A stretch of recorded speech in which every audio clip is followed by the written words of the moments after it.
Good evening, it's Facebook Love, number 134. Took a long weekend off. Beautiful weather, lovely time with friends and making music.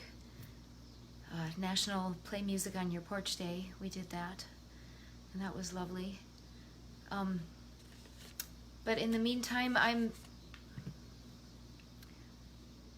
don't know how else to put it. I'm pretty pissed off. I'm pretty upset and disillusioned and disappointed in the attitudes of people in our country. I'm really worried that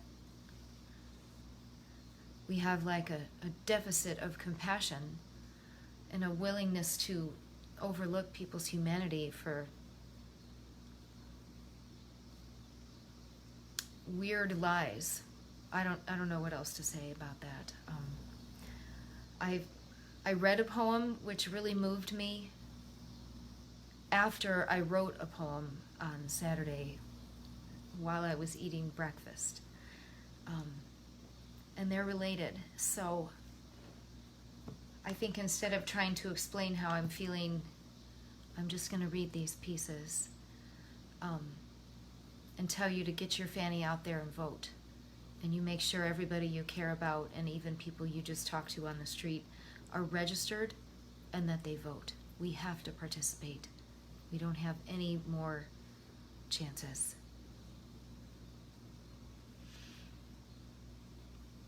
And if you think any of this isn't the fault of this administration, you need to pay more attention.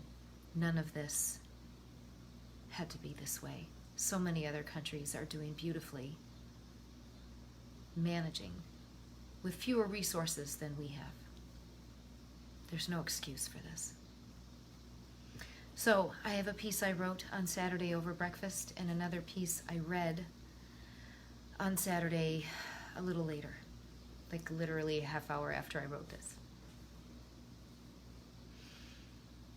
This piece is called Try and Stop It.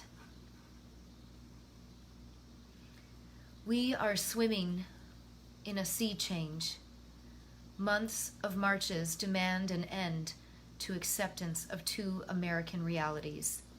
Workplaces, neighborhoods, schools reflect the glorious cultural mix evolving, joyfully absorbing and creating new America. We were about exactly that for generations. A muscular, curious striding.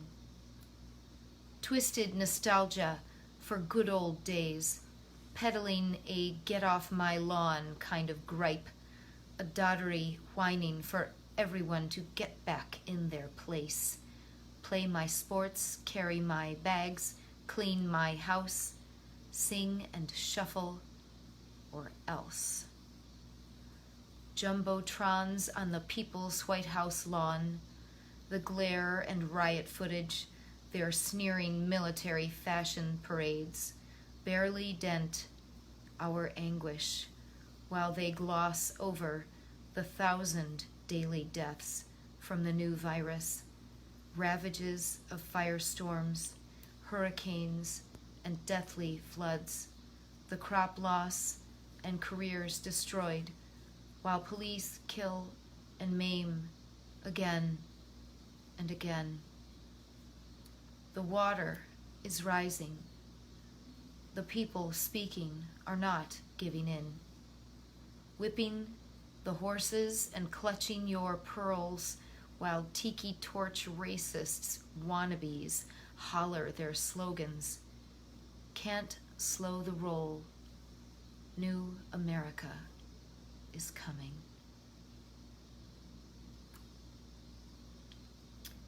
Try and stop it. I wrote that on the 29th of August, this weekend. Here's the piece I read shortly after I wrote mine.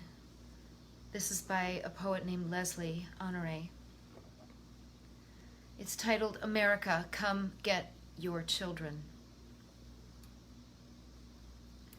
America, Come get your children, the ones you are so proud of, the ones wearing stars and stripes, buying guns like candy, the ones dripping with white privilege that you created with red blood from brown skin.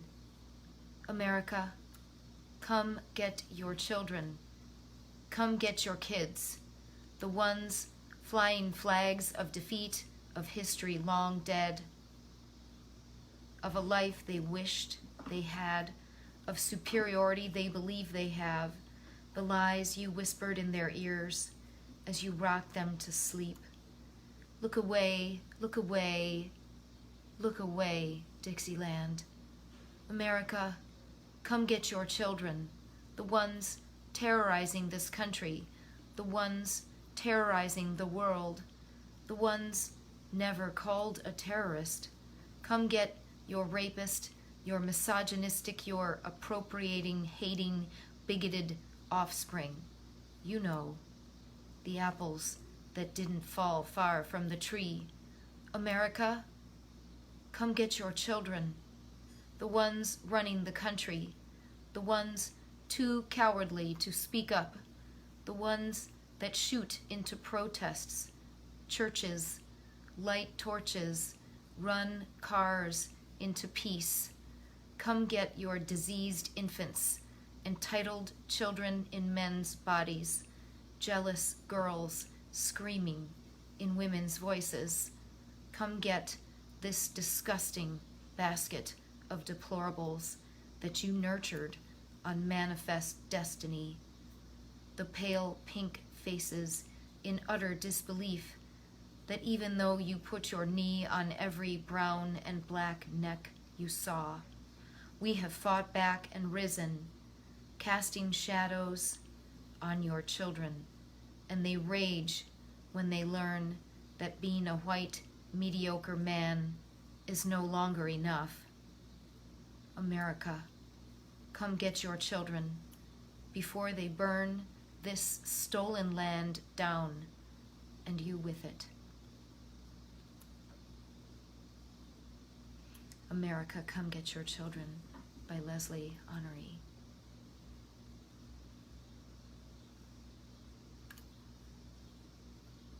I started doing Facebook Love so that I could feel a little better and give something while we were sitting out and resting and protecting each other by staying distant.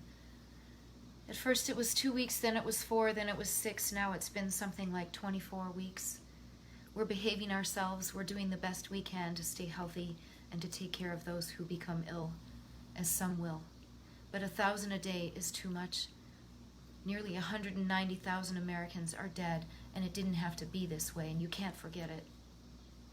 You can't. And in the meantime, we're in the middle of a civil rights movement that should have been finished long ago and now needs to be. And they dare to put almost 2,000 people on the White House lawn. That's the people's house. That's not a place to campaign. And fireworks spelling Trump over the White House as if it's his house. It's not. It's ours. He earns the right to stay there or leave there.